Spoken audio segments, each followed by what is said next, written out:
In 1825, Paris physician Jean-Marc Gaspard Itard assessed a French noblewoman in her 20s who, from the age of 7, had ticked and blasphemed. She was one of 10 people with similar symptoms described in an article by Itard.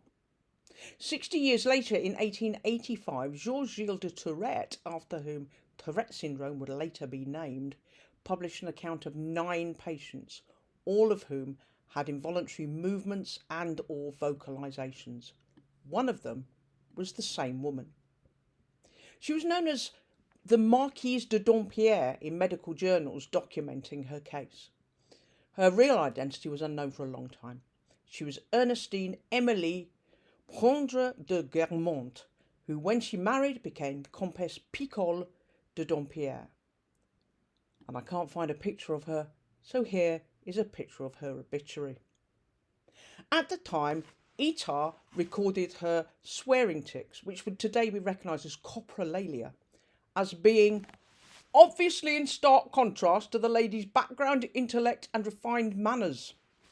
Other descriptions of her referred to her being well-bred, respectable, but behaving inappropriately at society events, using filthy language which she had borrowed from popular registers, in other words, from the common people. She was noticed because her behaviour did not match her social standing. Aristocrats, perhaps especially aristocratic women, are expected to be polite and respectable, not to call out fucking pig, as Madame Dampierre often did. Had she been a peasant or working class woman, it is highly unlikely that her behaviour would have attracted the attention of doctors. It would not have been seen as at odds with her social standing. Neurodivergence is usually measured by behaviour, and behaviour is often measured against yardsticks heavily determined by class, as well as by other factors such as gender.